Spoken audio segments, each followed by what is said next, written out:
नमरूद की बेटी का ईमान अफरोज वाक़या। बिस्मिल्लाहिर्रहमानिर्रहीम।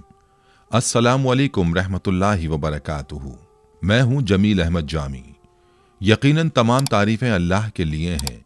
हम उसी की तारीफ़ बयान करते हैं, उसी से मदद के तलबगार हैं। मैं गवाही देता हूँ कि अल्लाह के सिवा कोई भी माबूद बरहक नहीं। नाज़रीन, नमरूद दुनिया का वो वाहिद बादशाह था जिसने पूरी दुनिया पर हुकूमत की थी। ये काफिर था और जिना ज्यादा था। ये वो पहला शख्स था जिसने अपने सर पर ताज रखा था और खुल्लम खुल्ला खुदाई का दावा किया था। नमरूद के दौर में हज़रत इब्राहीम अलैहिस्सलाम मबूस बा रिसालत हुए और हज़रत इब्राहीम अलैहिस्सलाम ने ही नमरूद के बुतों को तोड़ा, जिसकी वजह से नमरूद ने हज़रत इब्राहीम अलैहिस्सलाम को आग में फेंका। जब आग बहुक्म खुदा हज़रत इब्राहीम अलैहिस्सलाम के लिए गुलजार बन गई तो उस वक्त चंद गिने चुने लोगों में से नमरूद की बेटी भी आप पर ईमान ले आई।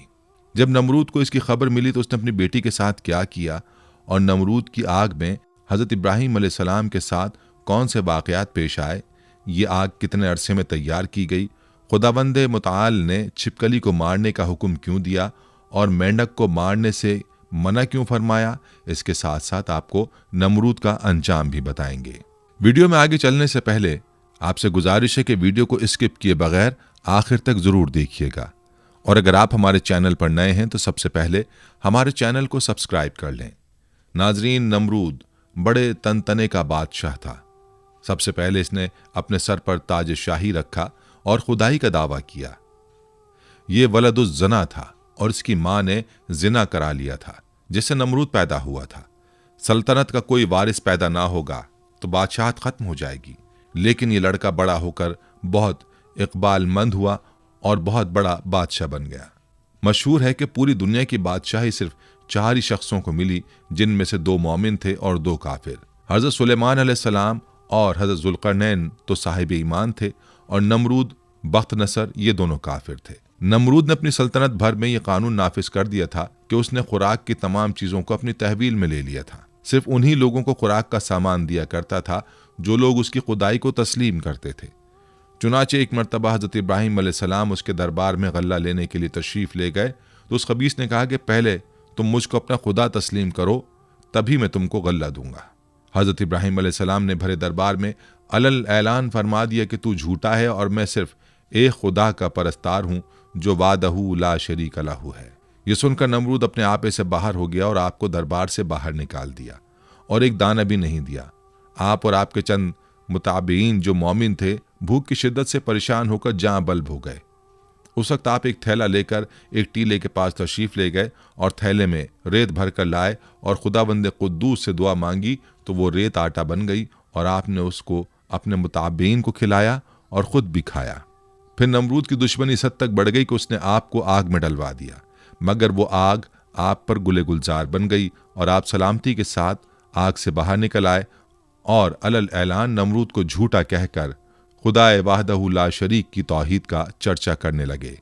नमरूद ने आपके कलमा हक से तंग आकर एक दिन आपको अपने दरबार में बुलाया और मुकालमा बसूरत मनाजरा शुरू कर दिया। नमरूद: ए इब्राहिम, बताओ तुम्हारा रब कौन है जिसकी इबादत की तुम लोगों को दावत दे रहे हो? हज़रत इब्राहिम: ए नमरूद, मेरा रब वही है जो लोगों को जलाता और मारता है। नमरूद: ये तो मैं भी कर सकता हूँ। चुनाचा उस वक्त ने 2 कैदियों को जेल खाना से दरबार में बुलवाया। एक को मौत की सजा हो चुकी थी और दूसरा रिहा हो चुका था। नमरूद ने फांसी पाने वाले को तो छोड़ दिया और बेकसूर को फांसी दे दी और बोला कि देख लो, जो मुर्दा था मैंने उसको जला दिया और जो जिंदा था मैंने उसको मुर्दा कर दिया। हज़रत इब्राहीम अलैहिस्सलाम ने समझ लिया कि नमरूद बिल्कुल ही अहमक और निहायत ही घामड़ आदमी है, जो जलाने और मारने का मतलब ये समझ बैठा। इसलिए आपने उसके सामने एक दूसरी बहुत ही वाज़ेह और रोशन दलील पेश फरमाई। चुनाचे आपने फरमाया, ए नमरूद, मेरा रब वही है जो सूरज को मशरिक से निकालता है। अगर तो खुदा है तो एक दिन सूरज को मगरिब से निकाल दे। हज़रत इब्राहीम अलैहिस्सलाम की ये दलील सुनकर नमरूद मबहूत और हैरान रह गया और कुछ भी ना बोल सका। इस तरह यह मुनाजरा ख़त्म हो गया और हज़रत इब्राहीम अलैहिस्सलाम इस मुनाजरे में फ़तहमंद होकर दरबार से बाहर तशरीफ़ लाए और तौहीद इलाही का वाज अलल ऐलान फरमाना शुरू कर दिया। कुरान मजीद ने इस मुनाजरे की रुदाद इन लफ्ज़ों में बयान फरमाई कि ए महबूब, क्या तुमने न देखा था उसे जो इब्राहिम से झगड़ा उसके रब के बारे में इस पर कि अल्लाह ने उसे बादशाही दी, जबकि इब्राहिम ने कहा कि मेरा रब वो है कि जलाता है और मारता है। बोला, मैं जलाता और मारता हूं। इब्राहिम ने फरमाया, तो अल्लाह तो सूरज को लाता है पूरब से, तू पश्चिम से ले आ। तो होश उड़ गए काफिर के, और अल्लाह राह नहीं दिखलाता जालिमों को। हज़रत इब्राहिम अलैहिस्सलाम खुदाबंद की तौहीद के ऐलान पर पहाड़ की तरह कायम रहे, न कि नमरूद की बेशुमार फौजों से गायब हुए, न उसके जुल्म जबर से मरूब हुए, बल्कि उस जालिम ने आपको आग के शोलों में डलवा दिया।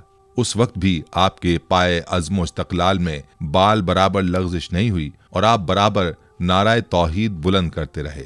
फिर उस बेरहम ने आप पर दाना पानी बंद कर दिया। इस पर भी आपके अज़्म इस्तक़ामत में जर्रा बराबर फर्क नहीं आया। फिर उसने आपको मनाजरे का चैलेंज दिया और दरबार शाही में तलब किया ताकि शाही रोब व दाब दिखाकर आप अलैहिस्सलाम को मरूब कर दे, लेकिन आपने बिल्कुल बेखौफ होकर मनाजरे का चैलेंज कबूल फरमा लिया और दरबार शाही में पहुंचकर ऐसी मजबूत और दंदान शिकन दलील पेश फरमाई कि नमरूद के होश उड़ गए और वो हक्का बक्का होकर लाजवाब और खामोश हो गया, और भरे दरबार में उस कलमा हक की तजल्ली हो गई। बिलाखिर हजरत इब्राहिम अलैहिस्सलाम की सदाकत और हक्कानियत का परचम सर बुलंद हो गया और नमरूद एक मच्छर जैसी हकीर मखलूक से हलाक कर दिया गया।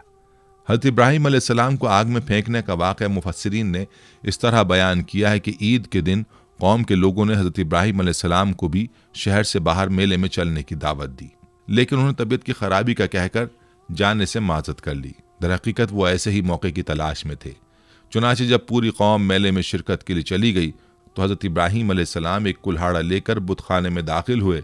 उनमें से अक्सर उनके बाप आजर के हाथों से तराशे हुए थे।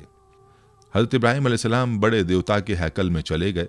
कौम का सबसे मुकद्दस देवता बातिल खुदाओं का सरदार माना जाता था। हजरत इब्राहिम अलैहिस्सलाम ने देखा कि वहाँ मौजूद पत्थर और लकड़ी से बनाए गए देवताओं के सामने फल, खानों और मिठाइयों के ख्वान रखे हुए थे जो लोगों ने चढ़ावे के तौर पर नजर किए थे। हजरत इब्राहिम अलैहिस्सलाम ने उन मूर्तियों को मुखातिब करके कहा, ये सब तुम्हारे लिए रखा है, तुम खाते क्यों नहीं?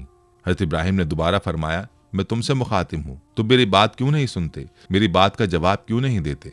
हजरत इब्राहिम अलैहिस्सलाम ने हथौड़े से उनको तोड़ दिया, लेकिन सिर्फ एक बुत को रहने दिया और उस बुत के कांधे पर कुल्हाड़ा रखकर चले गए। फिर रात गुजरने के बाद सुबह को जब नमरूदियों की वापसी हुई तो उन्होंने अपने बुतखाने में हशर का मंजर देखा। उनके खुदाओं के हशर नशर ने उनके पैरों तले जमीन निकाल दी। इस वाक़े की खबर सबसे पहले नमरूद को दी गई। नमरूद ने कहा कि जब किसी को देखा नहीं गया, क्यों कर किसी को सजा दी जा सकती है? इस पर उन लोगों ने जिन्होंने हजरत इब्राहिम अलैहिस्सलाम को कहते हुए सुना था, खुदा की कसम मैं तुम्हारे बुतों को ठीक कर दूंगा, नमरूद से कहा कि काम सिर्फ इब्राहिम का है। नमरूद ने कहा कि मैं सिर्फ तुम्हारे कहने पर सजा ना दूंगा, ज़रूरत है कि उसको गिरफ्तार करके सरेआम लाया जाए। चुनाचे उसने उनकी गिरफ्तारी का हुक्म दे दिया और हजरत इब्राहिम अलैहिस्सलाम को गिरफ्तार करके नमरूद के दरबार में हाजिर किया गया। दरबार लोगों से खचाखच भरा हुआ था। हजरत इब्राहिम अलैहिस्सलाम रोब और वक़ार के साथ दरबार में दाखिल हुए और शाही प्रोटोकॉल को नज़रअंदाज करते हुए नमरूद के सामने जा खड़े हुए। कुरान करीम में इस हवाले से फरमाया गया, तर्जुमा, कहने लगे, हमारे माबूदों के साथ ये सलूक किसने किया है? बेशक वो तो जालिमों में से है। लोगों ने कहा, हमने एक नौजवान को उनका जिक्र करते हुए सुना है, उसका नाम इब्राहिम है। वो बोले कि उसे लोगों के सामने लाओ ताकि वो गवाह रहें। जब इब्राहिम अलैहिस्सलाम आए तो उनसे कहा, क्या हमारे माबूदों के साथ ये काम तूने किया है? इब्राहिम अलैहिस्सलाम ने कहा कि ये काम उस बड़े बुत ने किया होगा। अगर ये बोलते हैं तो इनसे पूछ लो। वो सर नीचा करके बोले, तुम जानते हो कि ये बोल नहीं सकते। सूरह अंबिया आयत 58-65। हजरत इब्राहिम अलैहिस्सलाम का ये अमल जहाँ साहिब इक़्तिदार लोगों और ख़ुद नमरूद पर बिजली बनकर गिरा, वहीं इस अमल से अवामुन्नास के दिलों में हजरत इब्राहिम अलैहिस्सलाम की जुर्रत और हौसले की दाग बैठ गई। मजहबी पेशवाओं ने पुररोब आवाज़ में पूछा, ए इब्राहिम, हमारे बुतों की तौहीन किसने की है? हजरत इब्राहिम ने जवाब दिया, हथौड़ा बड़े बुत के कांधे पर है, उससे पूछो ये सब किसने किया है। पुजारी निदामत और शर्मिंदगी से सर झुका के बोले, इब्राहिम, तुम खूब जानते हो कि पत्थर की मूर्तियां बोलती नहीं हैं। हजरत इब्राहिम ने फरमाया, जब ये बोलते नहीं, हरकत नहीं कर सकते, अपना दिफा नहीं कर सकते, तो तुम इनसे नफ़ा पहुंचाने की उम्मीद क्यों रखते हो और नुकसान होने का अंदेशा क्यों करते हो? तुम पर अफसोस है कि तुम कायनात के मालिक अल्लाह को छोड़कर झूठे माबूदों को पूजते हो। क्या तुम अक्ल शऊर नहीं रखते? हजरत इब्राहिम अलैहिस्सलाम की तकरीर बुत परस्तों के अकायद पर ऐसी कारी ज़र्ब थी कि नमरूद ने अपनी खुद साख्ता खुदाई को ज़मीन बोस होते हुए देख लिया। नमरूद चालाक आदमी था। उसने हज़रत इब्राहिम अलैहिस्सलाम से पूछा, ए इब्राहिम, तू अपने बाप दादा के दीन की मुखालफत क्यों करता है? तू उन मुकद्दस बुतों को माबूद मानने से क्यों मुनकिर है? हज़रत इब्राहिम अलैहिस्सलाम ने फरमाया, अल्लाह ताला सारी कायनात के तन्हा मालिक हैं, हम सब उसकी मखलूक हैं। पत्थरों लकड़ियों से बनाए हुए बुत खुदा नहीं, ये तो अपनी सलामती और हिफाजत के लिए भी दूसरों के मोहताज हैं। परस्तिश के लायक वो हस्ती है जो किसी किस्म की एहतियाज नहीं रखती और तमाम मखलूक उसकी मोहताज है। यह सुनकर नमरूद बोला, अगर मेरे अलावा कोई रब है तो उसका ऐसा वस्फ बयान कर जिसकी कुदरत मुझ में ना हो। हज़रत इब्राहिम अलैहिस्सलाम ने फरमाया, मेरा रब मौत और हयात पर कादिर है। नमरूद बोला, जिंदगी और मौत तो मेरे कब्ज़े कुदरत में भी है। उसने एक कैदी को, जिसकी मौत की सज़ा का हुक्म हो चुका था, जान बख्शी कर दी और दरबार में मौजूद एक शख्स की गर्दन मारने का हुक्म सादिर कर दिया। हज़रत इब्राहिम अलैहिस्सलाम ने नमरूद से कहा, कायनात का हर जर्रा मेरे रब का मोहताज है। सूरज उसके हुक्म से हर रोज़ मशरिक से निकलता है और मगरिब में डूब जाता है। तो सूरज को मगरिब से निकाल कर दिखा। मजहबी पेशवाओं और बादशाह के अकायद की तकजीब ने ऐवान नमरूद में दरारें डाल दी। अरबाब इख्तिदार ने शोर गोगा बुलंद किया कि इब्राहिम हमारे देवताओं की तौहीन का मुर्तकिब हुआ है और बाप दादा के मजहब को झुटलाता है। उसकी सज़ा यह है कि उसे आग में फेंक दिया जाए। बुतों को तोड़ने का अमल नमरूद समेत पूरी कौम के लिए नाकाबिल माफ़ी जुर्म था। लिहाजा फैसला किया गया कि हज़रत इब्राहिम अलैहिस्सलाम को आग में डाल दिया जाए ताकि आइंदा किसी को बुतों की बेहुरमती करने की हिम्मत ना हो। चुनाचे पूरी कौम लकड़ियां जमा करने के अमल में मसरूफ़ हो गई। यहाँ तक कि अगर कोई बीमार पड़ जाता या किसी का कोई काम ना होता तो वो मन्नत मानता कि अगर मुझे शिफा हो गई या मेरा काम मुकम्मल हो गया तो मैं इब्राहिम अलैहिस्सलाम को जलाने के लिए लकड़ियों का गट्ठा दूंगा। एक मुद्दत तक कौम लकड़ियां जमा करती रही। जब लकड़ियों का पहाड़ खड़ा हो गया तो एक बहुत गहरी खंदक खोदी गई। लकड़ियों के उस ढेर को उसमें डाला गया। अजाइबुल क़साइस अल्लामा अब्दुल वाहिद बिन मोहम्मद अल मुफ्ती सफ़ा नंबर 87 में है कि नमरूद ने उनको गिरफ्तार करके कि लोहे वाले तंदूर में बंद करा दिया और उसमें भरपूर आग जलवा दी। काफ़ी देर के बाद जब उन्हें बरामद किया तो जैसे कि वो तैसे थे, यानी उनको कोई गज़न उस आग से ना पहुंची। नमरूद ने हुक्म दिया इन्हें कैद खाने में बंद कर दिया जाए, उनको ख़त्म करने का कोई और हल तलाश किया जाए। चुनाचे एक रिवायत की बिना पर 40 दिन और एक रिवायत की बिना पर 7 साल कैद में रखा और उस दौरान उन्हें नजर आतिश करने का फैसला किया। बारिवायत मारिज नबूवत नमरूद ने बामकाम कूसा, जो कूफा में है, एक 4 दीवारी तैयार करवाई जिसकी लंबाई 4 फरसख और चौड़ाई 4 फरसख थी। उसकी बुलंदी 100 गज थी। और बारिवायत रोज़तुल सफ़ा, उसकी लंबाई 60 गज, चौड़ाई 40 गज और बुलंदी 20 गज थी। जब 4 दीवारी मुकम्मल हो गई तो उसने हुक्म दिया कि इसे अच्छी जलने वाली लकड़ियों से भर दिया जाए। चुनाचे उसे लकड़ियों से पुर कर दिया गया। एक रिवायत में कि ये 4 दीवारी 1 माह में पुर की गई और चारों तरफ वो जलने लगी। जब उसके शोले भड़के तो उन्होंने मीलों यह आलम पैदा कर दिया कि कोई करीब ना जा सकता था, कोई परिंदा फजाए बाला तक उस पर से गुजर ना सकता था। तिबरी में है कि आग को भड़काने में 2 साल लगे थे। उसमें यह भी है कि 4 दीवारी के बाहर भी लकड़ियां जमा की गई थीं। आग तो रोशन कर दी गई, लेकिन अब कोई रास्ता ऐसा ना था कि हज़रत इब्राहिम अलैहिस्सलाम को आग में डाला जा सके, क्योंकि करीब कोई नहीं जा सकता था। लोग इसी तरद्दुद और मशवरे में थे कि शैतान ने उन्हें मंजनीक बनाने का मशवरा दिया और बनाने की तरकीब बताई। जब मंजनीक तैयार हो गई तो उसने उसमें पहले एक बड़ा पत्थर रखकर फेंका। जब तजर्बे ने बता दिया कि मंजनीक ठीक बन गई है और काम ठीक कर रही है तो हज़रत इब्राहिम अलैहिस्सलाम के हाथ पांव बांधे गए और गले में भी तौक़े आहिन डाला गया। फिर मंजनीक में बिठाकर उन्हें फेंका गया। एक रिवायत में कि जब हाथ पांव बांधे गए तो हज़रत इब्राहिम अलैहिस्सलाम ने बारगाह खुदाबंदी में हाथ उठाकर कहा, ला इलाहा इल्ला अंता सुब्हानका रब्बुल आलमीन लकल हम्द व लकल मुल्क। ला इलाहा इल्ला अंता सुब्हानका रब्बुल आलमीन लकल हम्द व लकल मुल्क। हज़रत इमाम बुखारी रहमतुल्लाह अलैह ने हज़रत इब्न अब्बास रज़ी अल्लाह अन्हु से रिवायत की है कि जब हज़रत इब्राहिम अलैहिस्सलाम को आग में फेंका गया तो उन्होंने कहा, हस्बुनल्लाहु व निअमल वकील। तर्जुमा, हमें अल्लाह ही काफ़ी है और वो बेहतरीन कारसाज है। हज़रत अबू हुरैरा रज़ी अल्लाह अन्हु से मरवी है कि रसूल अकरम सल्लल्लाहु अलैहि वसल्लम ने फरमाया कि जब हज़रत इब्राहिम अलैहिस्सलाम को आग में डाला गया तो उन्होंने कहा, ऐ मेरा अल्लाह, तू आसमान में तन्हा और ज़मीन में तेरी इबादत करने वाला तन्हा है। एक रिवायत में कि उसी दौरान आसमान के मौजिज़ फरिश्ते बारगाह खुदाबंदी में हाजिर होकर अर्ज़ करने लगे कि मालिक, रुए ज़मीन पर एक इब्राहिम है जो तेरी वहदानियत की तबलीग कर रहे हैं। अब उन्हें भी नजर आतिश किया जा रहा है। हमारे मालिक तो उनको बचाने के लिए हमको हुक्म दे। हुक्म हुआ, जाओ, अगर इब्राहिम तुम्हारी मदद कबूल कर लें तो बेशक तुम उनकी इमदाद करो। वो फरिश्ते ज़मीन पर नाजिल हुए और हज़रत इब्राहिम अलैहिस्सलाम की खिदमत में मदद करने की ख्वाहिश की। हज़रत इब्राहिम अलैहिस्सलाम ने इमदाद कबूल करने से इनकार कर दिया। फिर वो फरिश्ते आए जो हवा और पानी पर मुतय्यन है। फरिश्ते हवा ने कहा कि आप कहें तो हम आंधी के जरिए इस आग को मुंतशिर कर दें। आपने फरमाया, मैं मौका इम्तहान में हूँ, मुझे तुम्हारी इमदाद की ज़रूरत नहीं है। फिर पानी वाला फरिश्ता आगे बढ़ा और उसने भी कहा कि अगर आप कहें तो पानी बरसाकर आग को बुझा दूं। इरशाद हुआ, ज़रूरत नहीं है। अलगर्ज हज़रत इब्राहिम अलैहिस्सलाम को मंजनीक में रखकर फेंका गया। वह हवा में उलटते पुलटते जा रहे थे कि हज़रत जिब्रील अलैहिस्सलाम ने बढ़कर इस्तकबाल किया और उनसे मुलाकात करके कहा, इब्राहिम तुम्हें कोई हाजत है? फरमाया, बेशक है, लेकिन तुमसे नहीं। फिर हज़रत जिब्राइल अलैहिस्सलाम ने कहा कि अच्छा, मालिक ही की तरफ रुजू करो। कहा, सवाल की ज़रूरत नहीं, हमारे हाल का उसे इल्म होना ही काफ़ी है। मुख्तसर ये कि हज़रत इब्राहिम अलैहिस्सलाम भड़कते हुए शोलों में पहुँचे, फिर नीचे की तरफ आग के दरमियान वारिद हुए। फरमाने बारी ताला आग को पहुँच चुका था। ऐ आग, सलामती के साथ इब्राहिम के लिए ठंडी हो जा। आग गुले गुलजार बन गई, फूलों की कसरत हो गई। सिद्दीक़ा बयान है कि फरिश्तों ने हज़रत इब्राहिम अलैहिस्सलाम को ज़मीन पर बिठा दिया। उनके बैठते ही उनके करीब चश्मा जारी हो गया, गुलाब और नरजिस के फूल खिल गए। एक रिवायत में हज़रत इब्राहिम अलैहिस्सलाम जो ही वसत आग में पहुँचे, हज़रत जिब्रील अलैहिस्सलाम ने फ़ौरन बलूल का एक तख्त बिछाकर उस पर उन्हें बिठाया। उनके तख्त पर बैठते ही चश्मा आब जारी हुआ और गिर्द गिर्द फूलों के दरख्त नुमाया हो गए। एक रिवायत में कि जली हुई लकड़ियों के बाकी हिस्से को जो जलने से रह गया था, उसे हज़रत जिब्रील अलैहिस्सलाम ने ज़मीन में नस्ब कर दिया और उससे हरे भरे दरख्त पैदा हो गए जिनमें ताज़े फूल लगे हुए थे। उसी दौरान में नमरूद ने अपने मीनार पर जाकर इब्राहिम अलैहिस्सलाम की तरफ जो निगाह की तो उन्हें जन्नत नुमा गुलजार में बैठा हुआ देखा। उसे ख्याल था कि वो जल भुनकर राख हो गए होंगे।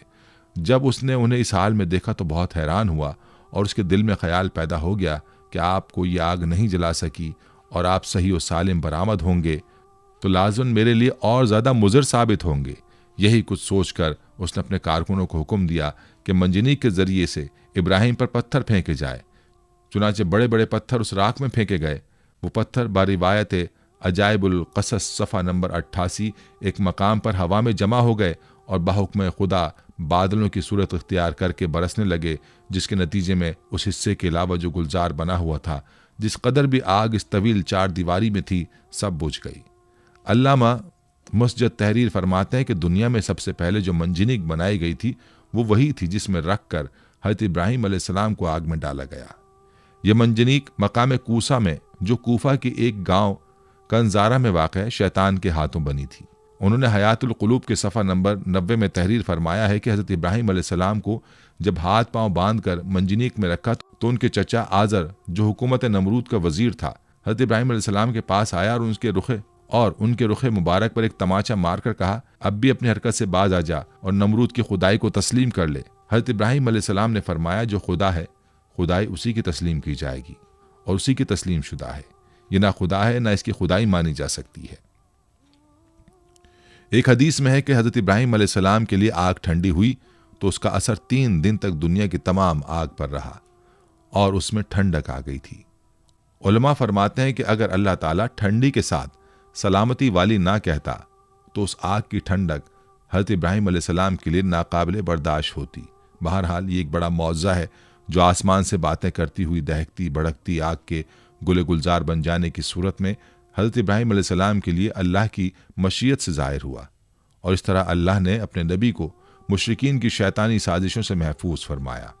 अल्लामा इब्न कसीर क़ससुल अंबिया में तहरीर करते हैं कि इब्न अब्बास रज़ियल्लाहु अन्हुम और सईद बिन मुसैब से मरवी है कि जिस वक्त हज़रत इब्राहिम अलैहिस्सलाम को आग के सुपुर्द किया जा रहा था, उस वक्त बारिश बरसाने वाला फरिश्ता सख्त इस्तराब और परेशानी के आलम में कह रहा था कि कब मुझे हुक्म मिले कि मैं मूसलाधार बारिश बरसाऊं। लेकिन अल्लाह का हुक्म उसकी सोच से भी ज्यादा बरक रफ्तार था और अल्लाह ने खुद ही आग को हुक्म फरमा दिया। उन नाजुक लम्हात में हज़रत जिब्रील अलैहिस्सलाम उनके साथ थे और आप अलैहिस्सलाम की जबीन अथर पेशानी से पसीना पहुँच रहे थे। उस पसीने के अलावा कोई और तकलीफ आपको नहीं पहुंची। हज़रत काब बिन अहबार रज़ियल्लाहु अन्हु बयान फरमाते हैं कि जिस रोज़ हज़रत इब्राहिम अलैहिस्सलाम को आतिश नमरूद के सुपुर्द किया गया, उस रोज़ आग से तपिश और गरमाइश ख़त्म कर दी गई थी, जिसकी बिना पर ना लोगों के चूल्हे गर्म हो सके और ना ही आग से कोई काम लिया जा सका। हज़रत काब रज़ियल्लाहु अन्हु ने मजीद फरमाया कि उस रोज़ आग ने हज़रत इब्राहीम अलैहिस्सलाम से बंधी हुई रस्सी के अलावा कुछ और न जलाया। हज़रत सादी रहमतुल्लाह अलैह फरमाते हैं कि हज़रत इब्राहीम अलैहिस्सलाम के साथ साया करने वाला फरिश्ता भी था और 1 मील तक साया, ठंडक और सलामती थी और सरसब्ज बाग गुलो गुलजार बन गया था, जबकि आसपास आग अपने शोलों और शरारों के साथ भड़क रही थी और लोग हज़रत इब्राहीम अलैहिस्सलाम की तरफ देख रहे थे। सुभान अल्लाह। हज़रत अबू हुरैरा रज़ियल्लाहु अन्हु से मरवी है कि हज़रत इब्राहीम अलैहिस्सलाम के वालिद के कहे हुए कलमात में सबसे अच्छे कलिमात वो हैं जो आज़र ने अपने बेटे को आग के अंदर इस हालत में देखते हुए कहे, जिसका तर्जुमा है, ए इब्राहीम, तेरा परवरदिगार बेहतरीन परवरदिगार है। इब्न असाकर रहमतुल्लाह अलैह हज़रत अकरमा रज़ियल्लाहु अन्हु से रिवायत करते हैं कि हज़रत इब्राहीम अलैहिस्सलाम की वालिदा ने जब अपने लख्त जिगर को गुलो गुलजार में यूं मुतमईन देखा तो पुकारा, ए मेरे बेटे, मैं भी तेरे पास आना चाहती हूँ। अल्लाह से दुआ कर कि तेरे इर्द गिर्द की आग की हरारत से मुझे निजात दे। तो हज़रत इब्राहीम अलैहिस्सलाम ने अर्ज़ किया, जी अम्मा। फिर आपकी वालिदा हज़रत इब्राहीम अलैहिस्सलाम की जानिब चलीं और आग ने उन्हें कुछ ना कहा। फिर बेटे के पास पहुंचकर बेटे को गले लगाया और बोसा देकर वापस लौट आईं। हज़रत मिनहाल बिन उमरो से मरवी है, फरमाते हैं कि मुझे खबर पहुंची कि हज़रत इब्राहीम अलैहिस्सलाम वहाँ गुलो गुलजार में 40 से 50 दिन ठहरे। उन्होंने फरमाया कि दिनों और रातों में मैंने उससे अच्छी ज़िंदगी नहीं गुजारी और मेरी तमन्ना रही कि मेरी तमाम ज़िंदगी इसी तरह की हो जाए। कुफ़ार और मुशरिकीन हज़रत इब्राहीम अलैहिस्सलाम से इंतकाम लेना चाहते थे, मगर जलील और रुस्वा हो गए। बुलंद होना चाहा लेकिन पस्त ख्वार हो गए। गालिब होना चाहा मगर मगलूब हो गए। क़ससुल अंबिया, अल्लामा इब्न कसीर, सफ़ा 168-169। शायर मशरिक़ हज़रत अल्लामा इक़बाल रहमतुल्लाह अलैह ने हज़रत इब्राहीम अलैहिस्सलाम के इश्क़ हक़ीक़ी को बड़े खूबसूरत अंदाज में पेश किया है। फरमाते हैं, बेखतर कूद पड़ा आतिश नमरूद में इश्क़, अक्ल है महवे तमाशाए लबे बाम अभी। हज़रत इब्राहीम अलैहिस्सलाम को आग में फेंके जाने का वाक़या और इसमें छिपकली का किरदार, जिसके बारे में तारीख़ की किताबों में मौर्रिख़ीन ने लिखा है कि जब नमरूद ने हज़रत इब्राहीम अलैहिस्सलाम को अल्लाह रब्बुल इज़्ज़त की वहदानियत की दावत देने पर आग में डालने का हुक्म दिया तो उस वक्त ये वाक़या कुर्रे अर्ज़ का एक कर्बनाक सानेहा था, जिसका जिक्र इंसानों के अलावा चरिंद परिंद, जिन्न और इंस सब के दरमियान हुआ। इस मौके पर एक रिवायत के मुताबिक जब चूंटी और छिपकली के दरमियान इस वाक़े का जिक्र हुआ तो चूंटी ने हज़रत इब्राहीम अलैहिस्सलाम की हिमायत की, जबकि छिपकली ने नमरूद की तरफदारी की थी। एक और रिवायत के मुताबिक जब हज़रत इब्राहीम अलैहिस्सलाम को आग में डाल दिया गया, इस मौके पर छोटे परिंदे भी अपनी इस्तिताअत के मुताबिक अपनी चोंच में पानी भर के उस आग में डाल रहे थे ताकि यह आग हज़रत इब्राहीम अलैहिस्सलाम के लिए ठंडी हो सके। इसी मौके पर यही छिपकली थी जो उस आग को अपनी फूंकों से मजीद भड़काने की कोशिश कर रही थी। एक और रिवायत के मुताबिक एक बार एक सहाबी फ़क़ीह बिन मुगीरा रज़ियल्लाहु अन्हु की आज़ाद करदा एक ग़ुलाम औरत जब बीबी आयशा रज़ियल्लाहु अन्हा के घर गई तो उन्होंने वहाँ एक नेज़ा पड़ा हुआ देखा। उन्होंने बीबी आयशा रज़ियल्लाहु अन्हा से दरियाफ्त किया कि इसका क्या मकसद है, तो उन्होंने जवाब दिया कि ये छिपकली को मारने के लिए है, क्योंकि हुज़ूर अकरम सल्लल्लाहु अलैहि वसल्लम ने बताया है कि जब सारे जानवर हज़रत इब्राहीम अलैहिस्सलाम को बचाने की कोशिश कर रहे थे तब ये छिपकली वाहिद जानवर थी जिसने आग को भड़काने की कोशिश की थी। हज़रत फ़ाकिहा बिन मुगीरा की आज़ाद करदा लौंडी साहिबा से रिवायत है कि सैयदा आयशा रज़ियल्लाहु अन्हा के पास एक नेज़ा हुआ करता था। मैंने उनसे पूछा कि आप इससे क्या काम लेती हैं? फरमाया कि हम इससे छिपकलियाँ मारते हैं, क्योंकि हमें अल्लाह के नबी सल्लल्लाहु अलैहि वसल्लम ने बताया है कि जब हज़रत इब्राहीम अलैहिस्सलाम को आग में डाला गया तो ज़मीन के सब जानवर आग बुझाने में मसरूफ़ थे सिवाय छिपकली के। वो आग को तेज़ करने के लिए फूंके मारती थी। चुनाचे रसूलुल्लाह सल्लल्लाहु अलैहि वसल्लम ने उसे मारने का हुक्म दिया है। सुनन नबी माजा हदीस नंबर 3231, सुनन मसनद अहमद हदीस नंबर 6504। नाज़रीन, हज़रत इब्राहीम अलैहिस्सलाम को जब आग में डाला गया तो आप अलैहिस्सलाम की उम्र 16 या 20 साल थी। आप अलैहिस्सलाम कितनी मुद्दत तक आग में रहे, इस सिलसिले में 3 अक़वाल हैं। बाज़ मुफस्सिरीन कहते हैं कि आप 7 दिन तक आग में रहे। मौरख़ीन का बयान है कि आतिश नमरूद के गुलजार बनने के वाक़यात और उसके दीगर हालात देखकर हज़रत लूत अलैहिस्सलाम और जनाब सारा ने ईमान ज़ाहिर किया और नमरूद की बेटी राजा भी ईमान लाई। हज़रत लूत अलैहिस्सलाम हज़रत इब्राहीम अलैहिस्सलाम के चचाजाद भाई थे और जनाब सारा चचाजाद बहन थी। नमरूद की बेटी के ईमान लाने के मुतालिक अल्लामा अब्दुल वाहिद बिन मोहम्मद अल मुफ्ती बहावाला मारिजुल नबूवत में लिखते हैं कि नमरूद की बेटी राजा बड़ी ज़ीरक और होशियार लड़की थी। उसने जब हज़रत इब्राहीम अलैहिस्सलाम के आग में डाले जाने को देखा तो बड़े इसरार से अपने वालिद को इस बात पर राज़ी किया कि उसे उस मीनार पर जाने की इजाज़त दी जाए जिस पर सब लोग बैठकर हज़रत इब्राहिम अलैहिस्सलाम को देख रहे हैं। चुनाचे नमरूद ने इजाज़त दे दी और वो उस मीनार पर जा पहुंची। वहां पहुंचकर उसने हालात देखे। उसे देखकर बड़ा ताज्जुब हुआ कि आग गुले गुलजार बन गई और बलोर का तख्त उनके लिए लाया गया है। उसने बेसाख्ता आवाज़ दी, ए इब्राहिम, मैं ये क्या देख रही हूँ? ए इब्राहिम, ये हालात क्यों कर पैदा हुए? खुदा ने उसकी आवाज़ हज़रत इब्राहिम अलैहिस्सलाम तक पहुंचा दी। हज़रत इब्राहिम अलैहिस्सलाम ने जवाब दिया, जिसके दिल में अल्लाह की मार्फत हो उसे आग जला नहीं सकती। उसने कहा कि क्या मुझे इजाज़त है कि मैं आग में आप तक आ जाऊं? आपने फरमाया, तू कलमा पढ़ ले तो हमारे पास आ सकती है। उसने कलमा पढ़ा और चुपके से उतरकर हज़रत इब्राहिम अलैहिस्सलाम के पास जा पहुंची। जब आग के करीब पहुंची, उसे आग के किसी हिस्से ने नुकसान ना पहुंचाया और वो हज़रत इब्राहिम अलैहिस्सलाम तक जा पहुंची। वहां पहुंचकर उसने अपने ईमान की तजदीद की और वापस अपने घर बाप के पास चली गई। नमरूद को जब अपनी बेटी के ईमान लाने का वाक़या मालूम हुआ तो वह आग बगूला हो गया और अपनी बेटी से कहने लगा कि तौबा कर। उसने इनकार किया। फिर उसने जिद की और डराया, मगर उसने परवाह ना की। नमरूद जब उसे समझाने से आजिज हो गया तो उसने अपनी बेटी को जल्लादों के हवाले कर दिया। जल्लादों ने उसे धूप में लिटाकर उसके हाथ और पांव में मेखें ठोक दी। इधर जल्लादों ने उसे सजा दी, इधर खुदावंद ताला ने हज़रत जिब्राइल अलैहिस्सलाम को हुक्म दिया कि मेरी कनीज़ को वहां से तंदुरुस्त करके इब्राहिम तक पहुंचा दो। ये वाक़या हज़रत इब्राहिम अलैहिस्सलाम के आग से निकलने के बाद का है। हज़रत जिब्रील अलैहिस्सलाम ने नमरूद की बेटी राजा को हज़रत इब्राहिम अलैहिस्सलाम की खिदमत में पहुंचा दिया। चुनाचे वो उन्हीं के पास रही। बिलाखिर उन्होंने उसकी शादी अपने एक फर्जंद मदेन के साथ कर दी, जो कि सारा और हाजरा के अलावा कतूरा बीवी से था। फिर खुदा ने उसे ये इज्जत दी कि उसके सिलसिला रहम में बहुत से अंबिया को पैदा किया। बेशक ये दीन इस्लाम का हुस्न है कि जो भी उसकी आगोश में आ गया उसकी दुनिया और आखिरत दोनों संभर गई। हज़रत इब्राहिम अलैहिस्सलाम के असवाए हसना से उलमाए हक को सबक लेना चाहिए कि बातिल परस्तों के मुकाबले में हर किस्म के खौफ व हिरास और तकालीफ से बेनियाज होकर आखिरी दम तक डटे रहना चाहिए और ये ईमान और यकीन रखना चाहिए कि ज़रूर ज़रूर नुसरत खुदाबंदी हमारी इमदाद व दस्तगीरी फरमाएगी और बिलाखिर बातिल परस्तों के मुकाबले में हम ही फतहमंद होंगे और बातिल परस्त यकीनन खाइब व खासिर होकर हलाक व बर्बाद हो जाएंगे। हज़रत इब्राहिम अलैहिस्सलाम का ये तर्ज फ़िक्र व अमल, आपका ये उसवा तमाम हक परस्त आलिमों के लिए चिराग राह है और हकीकत यह है कि आपके असवाए हसना पर अमल करने वाले ज़रूर ज़रूर कामयाबी से हमकिनार होंगे। नाज़रीन, ये थी हमारी आज की वीडियो। हम उम्मीद करते हैं कि आपको हमारी आज की ये वीडियो ज़रूर पसंद आई होगी। अगर आपको हमारी आज की ये वीडियो पसंद आई है तो आपसे गुजारिश करते हैं कि आप हमारे चैनल को ज़रूर सब्सक्राइब कर लें और साथ ही लगे बेल के बटन को भी प्रेस कर लें ताकि आपके पास हमारी आने वाली मज़ीद मालूमाती वीडियोस का नोटिफिकेशन बर वक्त मिलता रहे। सब्सक्राइब के साथ साथ हमारी वीडियोस को लाइक भी करें और अपनी कीमती राय का इजहार कमेंट्स में ज़रूर करें। कमेंट्स में आप अपने सवालात भी हम तक पहुँचा सकते हैं। अल्लाह ताला आपको अपने हिफ्ज़-ओ-मान में रखे।